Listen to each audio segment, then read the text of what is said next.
Well, I know we are standing between yourselves, well, is it us and the cocktail after this. So we will keep this really tight.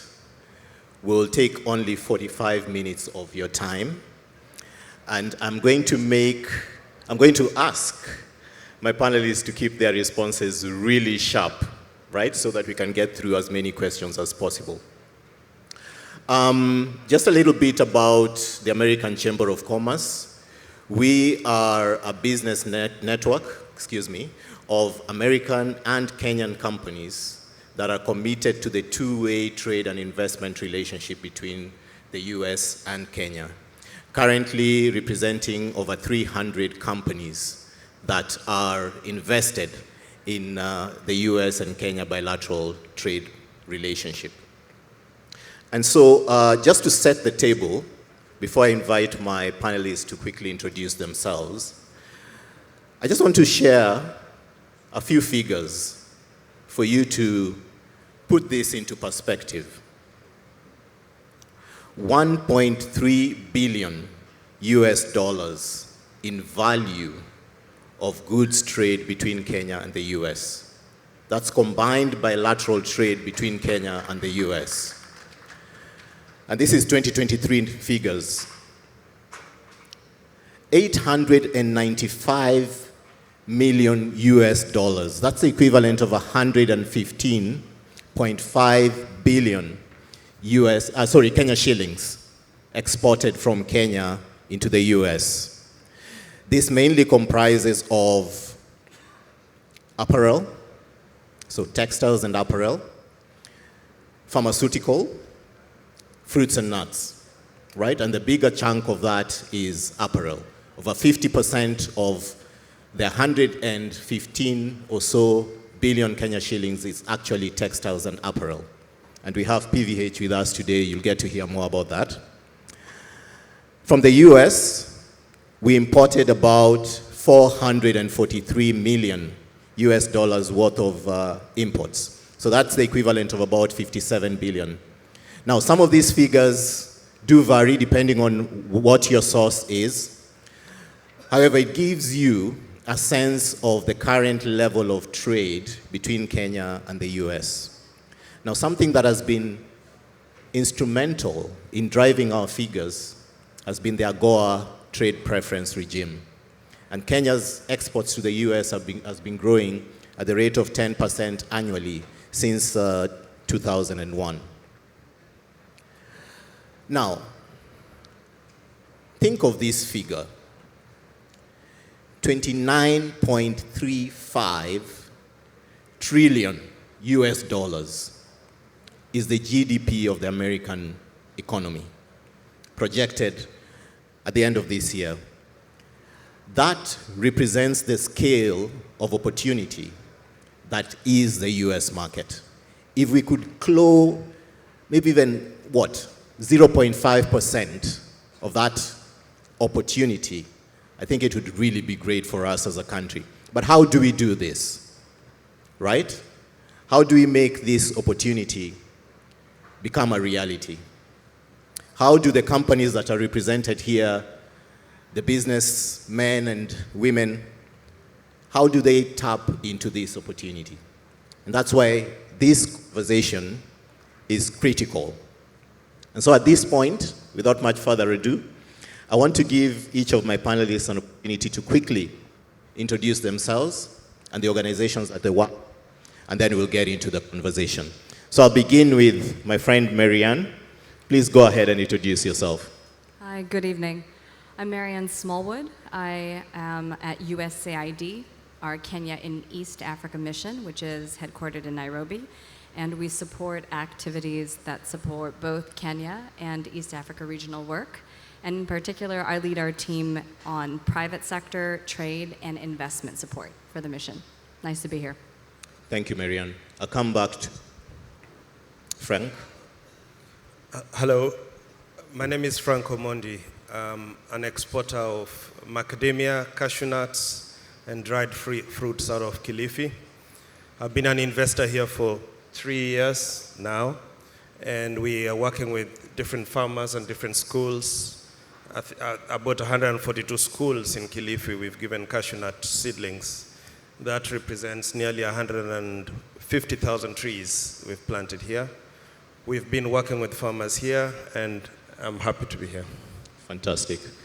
Alphonse. Hello, good evening. My name is Alphonse Morel.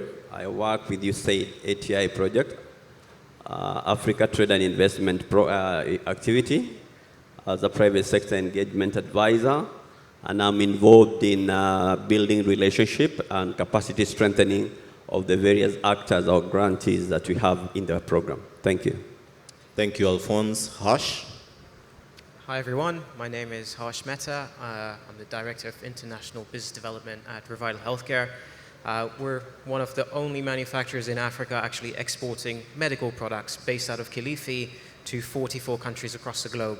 And we've been here since 2017, and it's been a fantastic experience so far, so thank you. Wonderful. And Julius?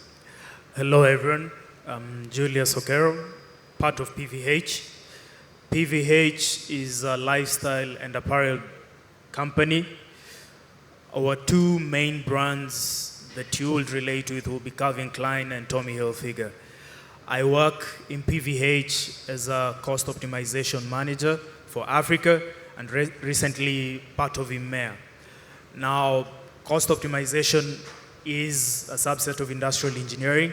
So my work is to make sure that we are getting competitive prices and correct prices out of the region.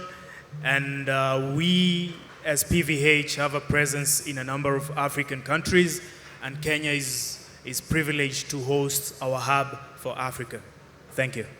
Thank you all.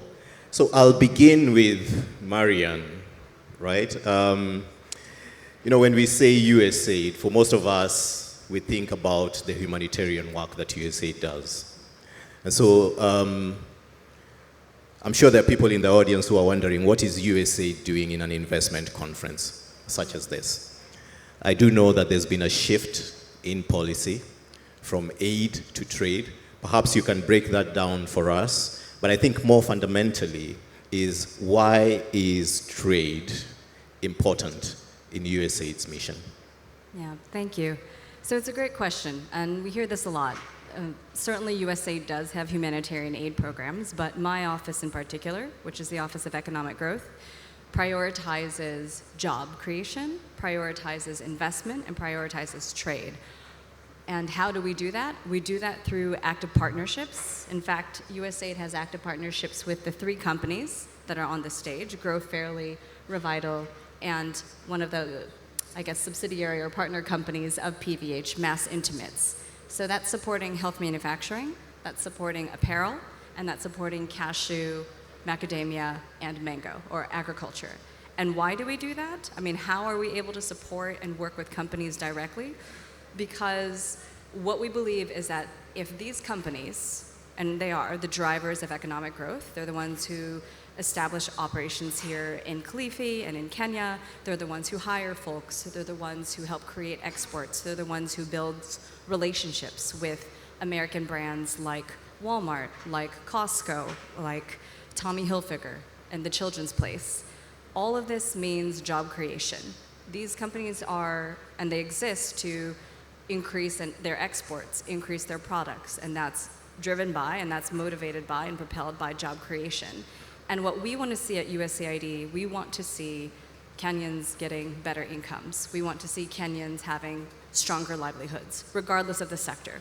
You're working in health, you're working in agriculture, you're working water and sanitation. What we want to be able to support is a sustainable way of doing that that is led by the private sector. Because USAID and continuing to fund money for grants that are spent once and then done, that's not sustainable. But helping to invest in companies that are here for the long term, that's our interest. And so, yes, we do focus a lot on humanitarian aid, but my office in particular focuses on building partnerships with companies that have made the investments in Kilifi, that have made the investments in Kenya. And so, for example, the program that we partner with Alphonse's team on, ATI, Africa Trade and Investment Initiative, my office and our entire mission has worked with 93 separate companies and organizations, helping capacity building, helping expansion of equipment and facilities and services. All of this is done because we know and we've seen that investing in companies leads to more jobs, more income, more exports, and a wealthier Kenya. Fantastic, indeed, indeed. And the USAID is a fantastic partner for the AmCham as well. And we thank you for your partnership, We're Marianne. very happy to partner with Thank you. Maxwell.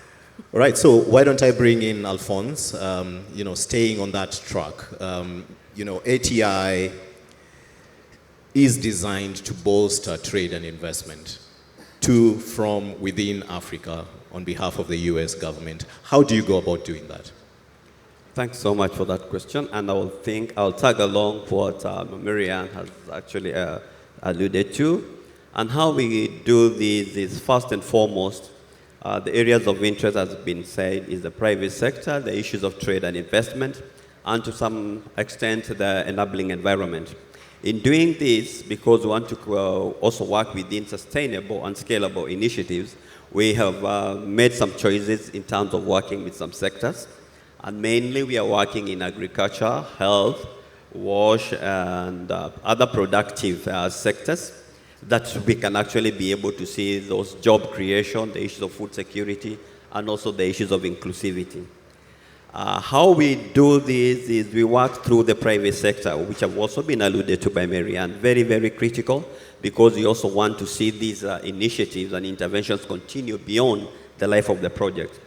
And one of the critical aspects the ATI project contributes to is the catalytic effect of the investment. We give an investment, and we expect the private sector also to give an equivalent. If we give $1, we expect $1 to be invested. And in such kind of arrangement, then we have got more investment coming in. Beyond that, we're also looking at the de-risking, that some of the business, probably because of one thing or the other, they might not be able to directly attract commercial capital. But after some time, with the intervention of the grants from ATI, they're able to do that.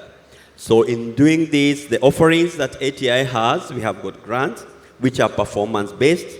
And we also support in terms of deal facilitation, which we do with our subcontractors. We also are engaged in market linkages to see, especially between the US and Kenya, and also within intra-Africa. And the results we are looking at to be able to achieve this is, bottom line, we want to see quite a clear pathway of economic growth. We want to see productivity in exports. I think that has been clearly been spelled out by Maxwell. The issue of investment growth, jobs, food security, and the enabling environment, which creates a much more sustainable environment for the businesses to grow. Over to you, Maxwell. Yeah, thank you for that, Alphonse. I hope that was clear. ATA is actually looking for companies that they can partner with, right? And they would be able to issue grants that you match as well. There's a criteria, and perhaps we'll get an opportunity to hear more about that. Now, Harsh, I know you've worked with ATI, with USAID, and your story is fascinating as Revital. If you could just tell us a little more about, why Kilifi for Revital, and what are some of the successes that you've seen so far? Sure. So, well, Kilifi was not our first stop when we established Revital Healthcare. We started off all the way in Jomvu, which is all the way on the other side of the coast, closer to the airport, actually. However, as we continue to expand over the last 16 years, 2017 is when we saw Kilifi as our new home. So we established our first factory in 2008 in Jomvu. We expanded across the next couple of years to become one of the largest manufacturers of medical products in Africa. But that didn't stop us just there. By 2015, we understood that we're going to outgrow that space in Jomvu, and we saw Kilifi County as one of those districts or areas where this would be the best place for expansion. one of those reasons was the availability of land. Cheap land was what was one of the first things that attracted us here. Secondly was the labor rates within Kilifi itself. So back in 2017, it was around 350 something shillings around there per person for a laborer. That attracted us here because that helped us with our cost optimization. And then thirdly, it was closer to the beach. So it was a nice area to be in. So we started to expand quite quickly in Kilifi by 2017 when he first established the facility. But then from then on, moving now, we've grown to become the largest manufacturers of medical devices in Africa. And that's exports coming out of Kilifi.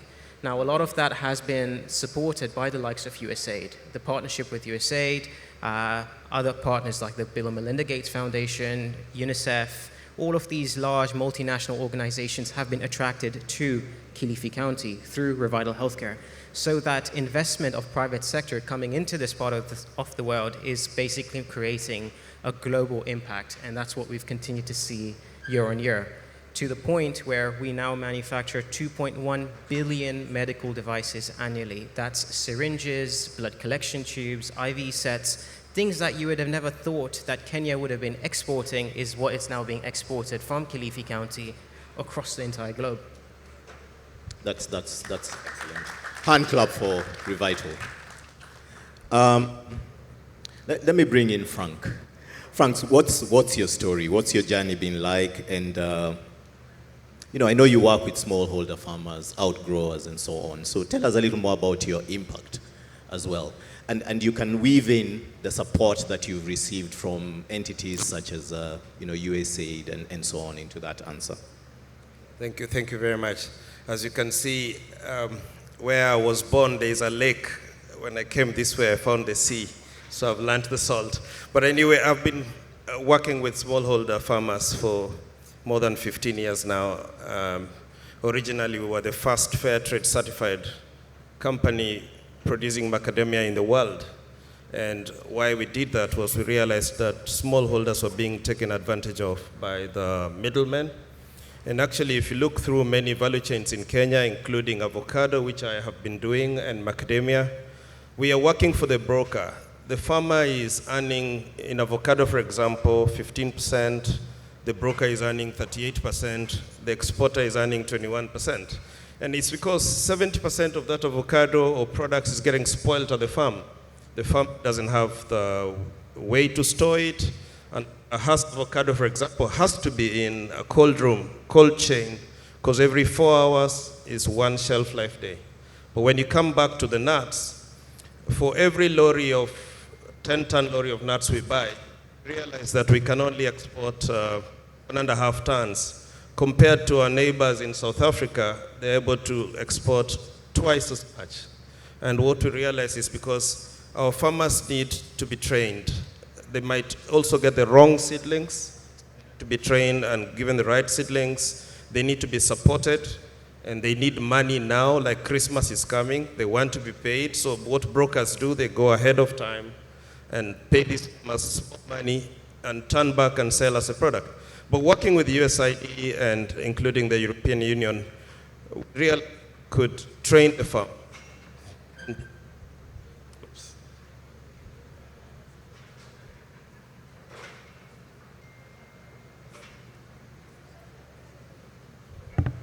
Okay, the US one didn't work. Anyway, the USAID and ATI have given us support that allowed us to get to these farmers, train them, and provide them with the seedlings. But then what is more important is many Kenyan companies, when you want to deal with export to the US, you realize you need to do it at scale. When Walmart came to Kenya and we spoke with them, I almost hid under the table because they can sell all our macadamias in 15 minutes in all their shops. And so you need to be prepared, and that preparedness we got from USAID. They exposed us to the market. We understood what they want. And what I found very interesting is that we were also matched up with potential funders.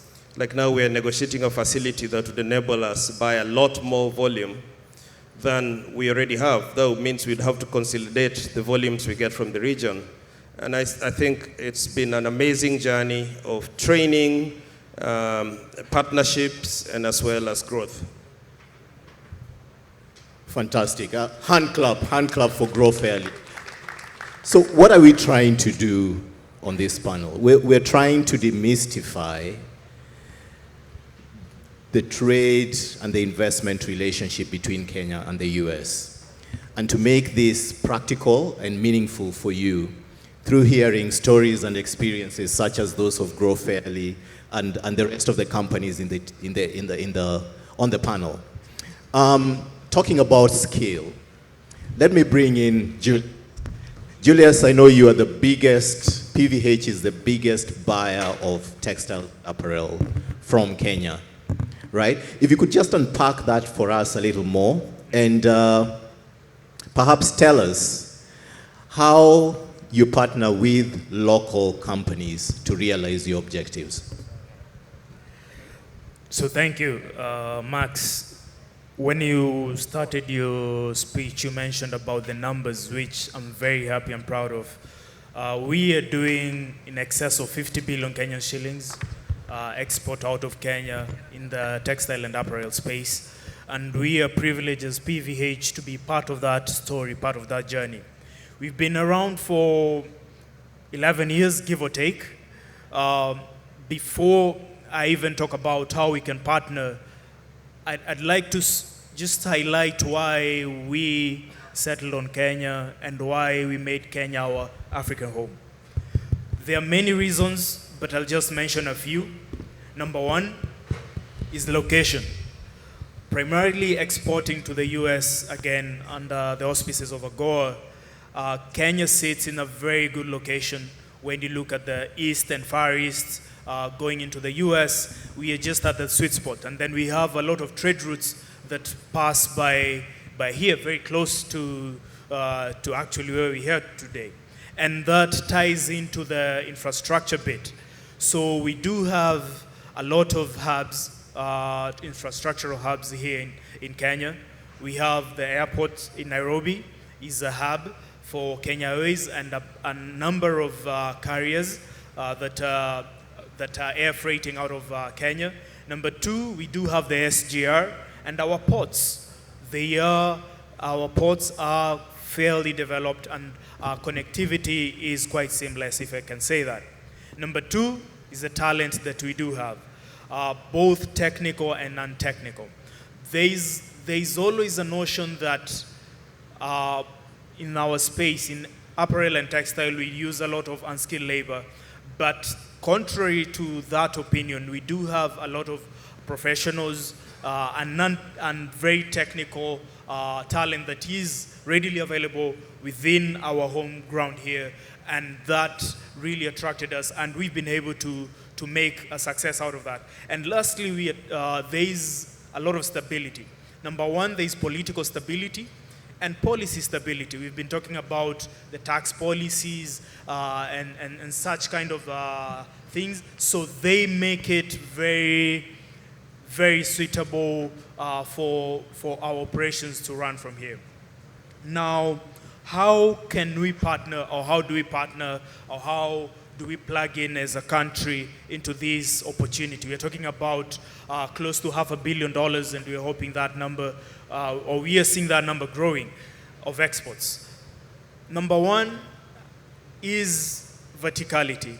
In our space, when you talk about verticality, is about the raw materials that go into making the products that we are able to sell. So traditionally, or how we started off, is that we import everything, piece it together in Kenya, then send it out. Over the last couple of years, we've had a lot of projects with the support of AmCham, with the support of USAID, the US Embassy, and our partners, supply partners, to have vertical setups. And this is where businesses and organizations in Kenya can come in. So something as simple as threads, we have to import that. So we've tried to bring in local suppliers, something as simple as care labels.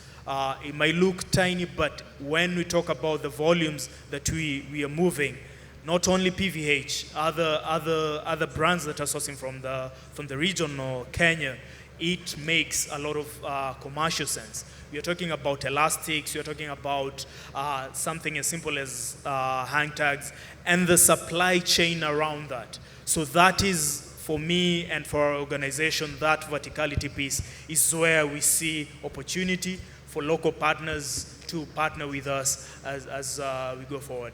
And the other space or bit that I see a lot of opportunity, and this is something that I've been crying about whenever we go to these forums, is that we have storytellers. We have a beautiful story. As a country, as a county, we have beautiful stories. They need to tell them.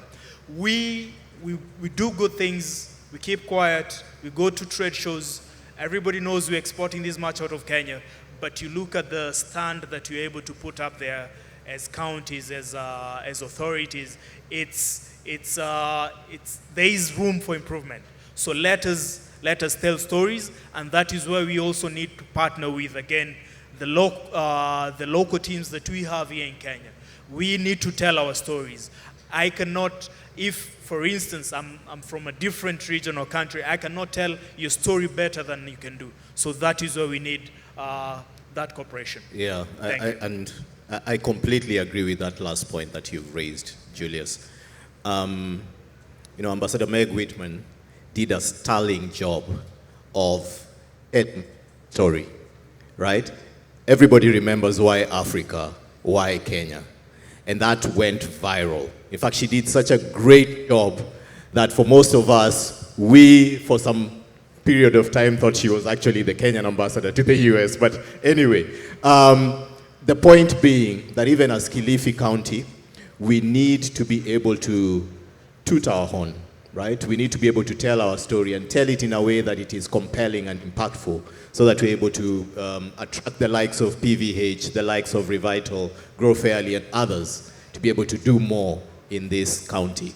Let me bring in Marianne. And Marianne, talk to us a little more about AGOA, and perhaps even the work that Prosper Africa does with respect to the bilateral trade between not necessarily Kenya, but Africa as a whole and the US, and how you see USA supporting that particular agenda. So I think that's a great question. Thank you. I think that some examples that Frank mentioned about Grow Fairly and some of what Julius has mentioned from PVH's perspective shows how USAID does substantively help. So with Grow Fairly, we last April during the AmCham Summit, we, through Meg Whitman's help, brought in Walmart to come do a sourcing tour of USAID grantees and Kenyan companies. One of those companies that they toured was Grow Fairly. And what we see as our job at USAID, at Prosper, especially for those on our team that are focused on economic growth and jobs and trade and exports, we need to bring our Rolodex to Kenyan companies here. And so similarly with PVH and with Mass Intimate, which is a company under PVH that they source from, we brought a number of brands and buyers to Mass to say, Mass has top-class, first-in-class facilities in their Ati River EPZ. It changes the narrative of what a lot of Americans might think of as apparel manufacturing. They've got a creche, they've got a lactation room, they have a clinic, they have workers in very dignified employment, and that is what we're trying to help build here in Kenya. And if we can help bring Walmart or Target or Costco and these companies to source from the companies that are here in Kenya, that helps two ways. That helps these Kenyan companies increase their revenues. By increasing their revenues and their contract, they increase their jobs. That is USAID's mission in any of the countries that we work in economic growth. It's to increase the jobs of the people who live here. It's to improve the livelihoods of the people who live here. So whether it's through trade shows, which both Grow Fairly, and I'm not sure if Mass, but other apparel companies have attended in the US. So there's a famous trade show in Las Vegas called Magic that happens multiple times a year. There's a famous trade show in New York called Fancy Foods, and we brought companies, Kenyan-based companies that we support to those trade shows to help support their participation, to help them meet companies. And we do that through USAID's networks, through former Ambassador Whitman's networks, and through Prosper Africa. And so for us, it's, whether it's helping to fund the purchase of equipment that helps business expansion, or helping to introduce companies to Walmart or Costco to increase your sourcing, as long as it achieves jobs creation, exports created, and increased sales, and increased income for the workers that are in your factories and in your companies, it's a win for both ends. It's a win for USAID, and it's a win for the companies here on the ground. Yeah, absolutely, absolutely. Alphonse, real quick, how can businesses in the room partner with ATI? What's the criteria? What's the process? Thanks, Maxwell. The criteria for partnering with ATI, one, you have to be a registered company and a local company. And by being a registered company, it means we work with the private sector actors. This is a program which is highly market-based. We provide market-based solutions. Two, it has to be a proven concept. It is not for research and development. It has to be business that you are clear about the pathway, you are clear about the results, you are clear about the impact. And followed by that, when you are partnering, you have to have a very, very clear value proposition. What additionality is that particular company bringing? And as you've heard even from Growfairly and Revital, there is that unique aspect of those companies that made us also partner with them. The other aspect is the issue of, we talked of, it is a catalytic program. And as such, we expect that there has to be the ability to leverage. If you don't have the leverage, it could be tricky and it could actually be a deal breaker. So it is very, very important that the company has the capability to leverage, and more so with private investment capital or commercial money. The process is not a long process, it's not difficult. We normally do advertise for requests for application in our USAID ATI website from time to time. The last RFAs that were there were closing, I think, last Monday and last Friday. And then after that, there's a normal screening that is done internally, which we look at, especially the basic. Is it a registered company? What is the value proposition? What company? And then as we do that, we go forward the ones that achieve the basics to a grant selection committee. That committee is composed of the mission and also the ATI as an implementing partner. We sit down and we look at those competitive applications. And then after that, there's a second level of doing a detailed due diligence. With detailed due diligence, we do have possibly a virtual meeting. And besides that, we also do visit the company. And then we are able to see where the company is, what they are doing, and what all has been explained in the concept. And then in terms of, at that particular level, if all things are positive, we go into a co-design. Co-design is because it is a process whereby we are partnering going forward. However, the company is still the main owner of the business, and we expect them to take the lead. So we just try to align with some of the key aspects which USAID ATI program is about.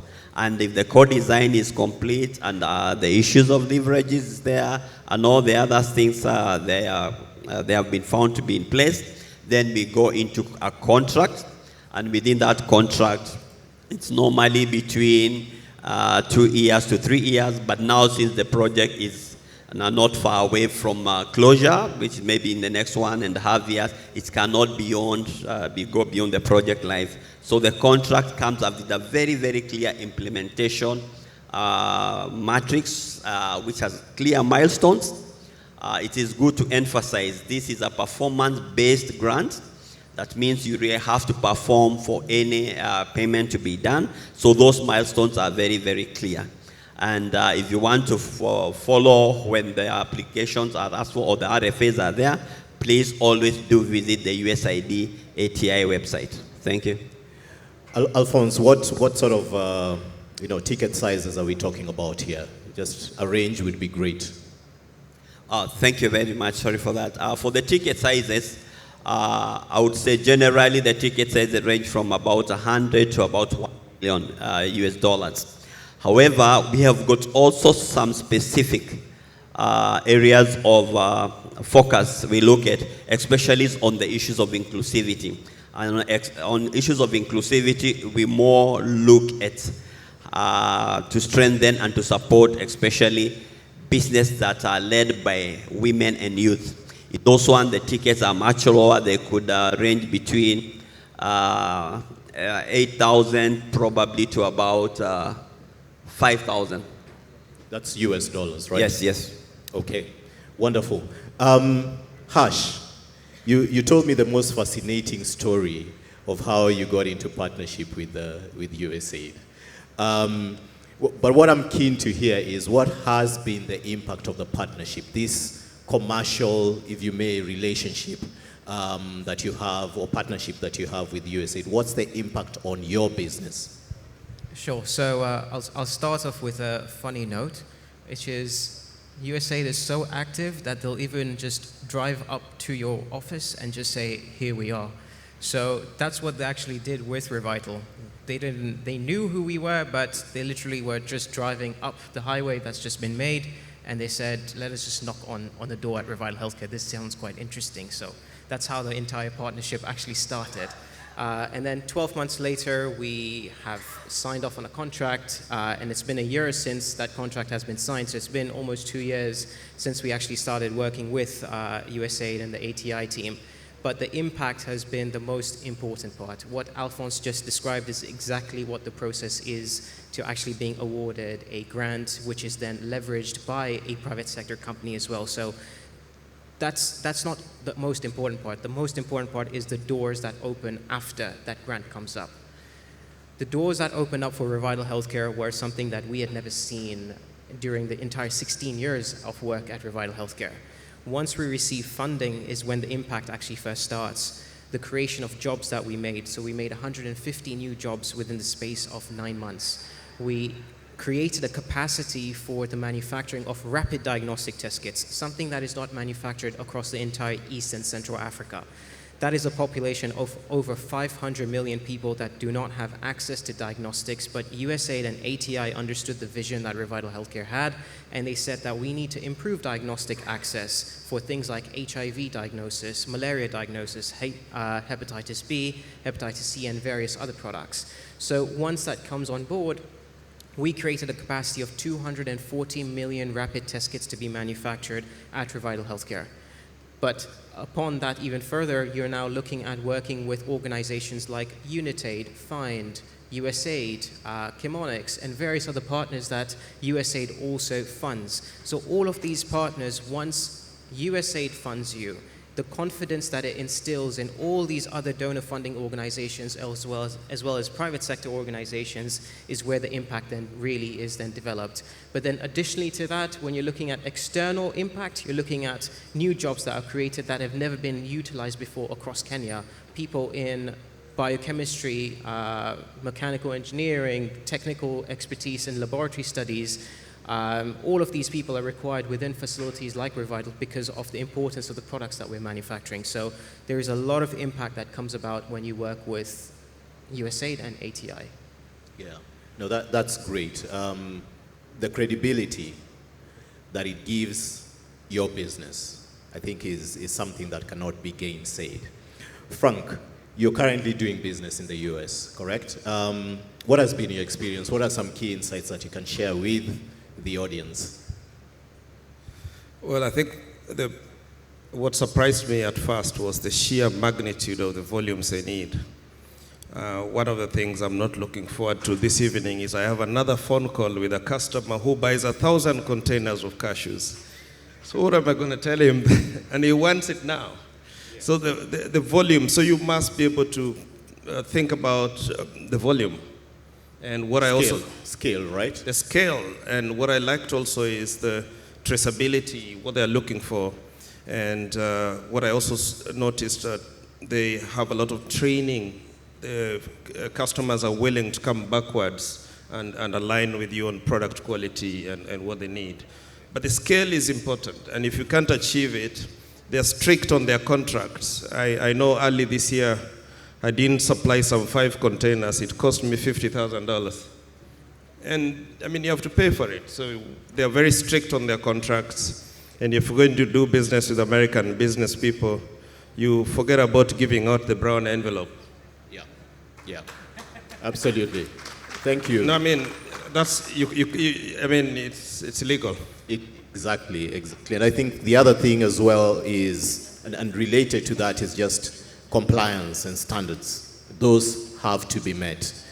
You know, at times they may seem as a barrier, but when you think about it, it's actually an opportunity. It's an opportunity for you to improve your processes. It's an opportunity to up your game as a business that can actually compete globally. Julius, some insights from you.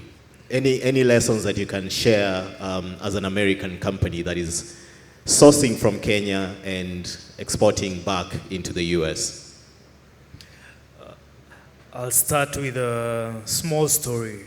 This is 2 weeks back. We met with one of our friends and partner within the supply network. He was looking for a place to set up an African operation. He went to countries, I don't want to mention countries, went to country A, went to country B, went to country C, and then 2 years later, he came here. Coincidentally, he stayed here in Kilifi. He arrived on a Thursday, had meetings on that Thursday, Friday, and then on Sunday, when he was talking to us and his friends, he said, I think I wasted 2 years. So don't be like my friend. That's what I tell American companies. Kenya Absolutely. is where you want to be. Do not wait for the train to leave you. That is the insight that I like to give companies that are looking to set up here. This is a fantastic place. Again, you have amazing partners. You have an amazing ecosystem. You have vision. You have people that are focused on taking us somewhere.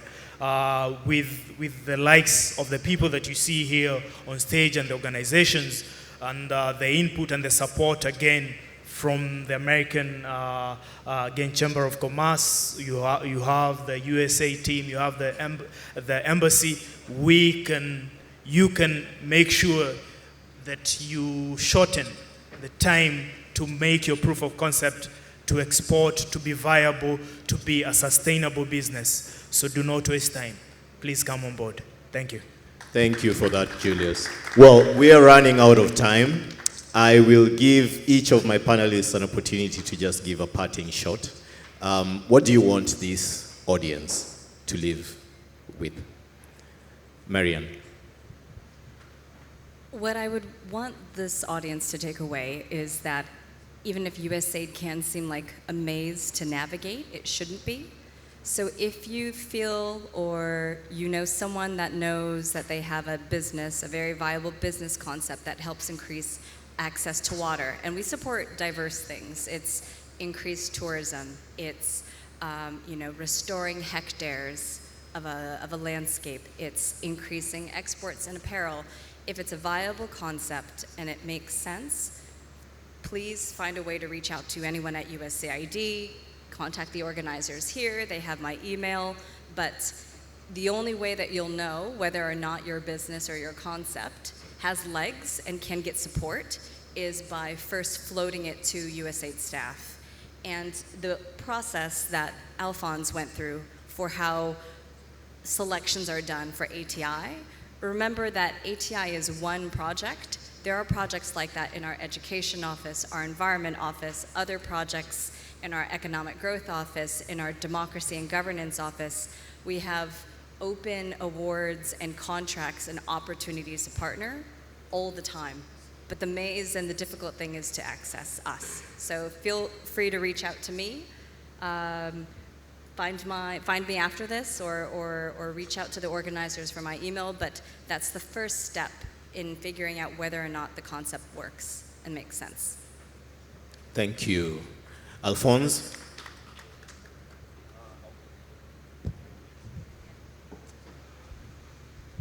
Yeah, I think for me, for Kilifi County and this investment forum, I would say that Kenya, we have got a very, very, very great opportunity, which has been alluded to by Julius. Because as ATI, we have seen it. We have seen very interesting success stories. I can't even have to go out of this room. You've heard from Grow Fairly, from Revital, and even AmCham, who are doing the enabling environment. These are our partners. So let's use this opportunity, but we have been given by the American people to be able to see that we can be able to get access to regional markets, international market, and especially the key niche market of USA. And I wish you all the best. Thank you. Thank you, Alphonse. Harsh? Sure. So we will keep expanding in Kilifi. We know that for sure. The support that we've received from the governor as well has been excellent. The amount of times that he's dropped by has also been excellent. And the ribbon cutting ceremony was excellent. So with that kind of support, we want to continue investing in Kilifi. Thank you. Thank you. Julius? Thank you. So when I look at numbers, I love numbers. When we say we are doing $500 million of exports from the textile and apparel space, that number excites me so much because it tells us the potential that we have. So my takeaway for all of us is that there's so much potential in us. There's so much untapped potential that we do have. We have a lot of willing partners. We have a lot of enablers for success, for sustainability, and that should excite us and should also scare us. If we let it go, then what next? Somebody else will grab it. That's the truth. So I want us to know that there is a lot of potential here, but we need to move away from potential to execution. That's my takeaway for all of us. Thank you. Absolutely, absolutely. Frank? 3 years ago, I had sold my company in Nairobi. I came to Kilifi on holiday to get a boat. I ended up building another factory. So one thing I learned in business is it's very hard to get a new customer. Sometimes it's even harder to keep the existing one. So as you're looking for new investors, please, amongst us here are also some investors that need to be looked after. And that growth is within us. And I want to thank the governor because His Excellency visited us on his first week on the job. And he planted a tree which we are looking after. And that's the kind of relationships we are looking at. And there's a lot we can move out of this country. Kilifi is a special place. Kilifi is a place to be. So if you have an investor, please buy a one-way ticket. Yeah, absolutely, absolutely, absolutely. Marianne Smallwood, Frank Omondi, Alphonse Mureu, Harsh Mehta, Julius Okero, thank you all so much for your insights. A hand clap for them. Well, for me, it's just to underscore what Marianne already talked about. We are here, we are available, we would like to engage. Please feel free to connect with us after this, and we will do whatever we can to support your business objectives. From Maxwell Okello, thank you all very, very much.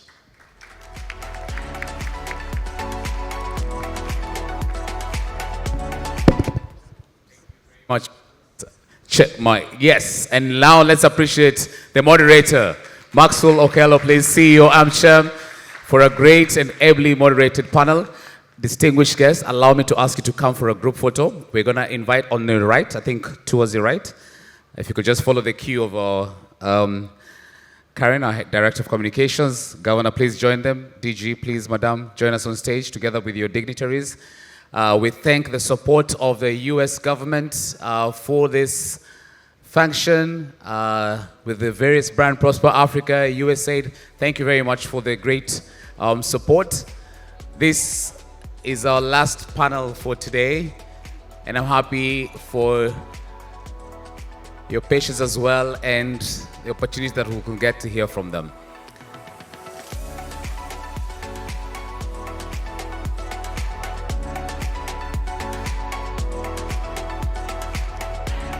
Sorry, I was going to call Alex, but David, you're here. I don't know if you want to join the photo on behalf.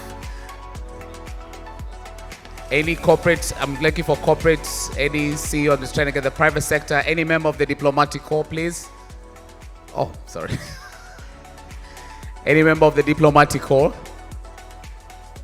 please join in. Join in. Private sector CEOs present. I'm sorry we missed you earlier on the picture, so please, if there's any CEO present, any members of the diplomatic corps, please join the picture as well. This is our final.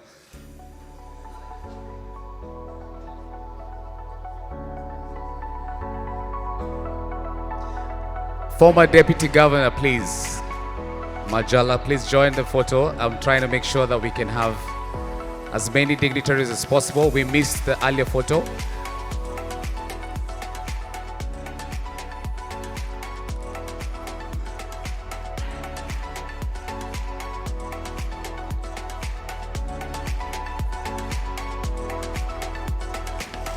Cliff, we have another former DG as well, and female Please, as well. kindly. Madam Hazel, kindly. Please join us on Take the stage. stage as well. No problem. Kyoko, please. Madam Karibu Sana. Seek your indulgence to please join us on stage as well.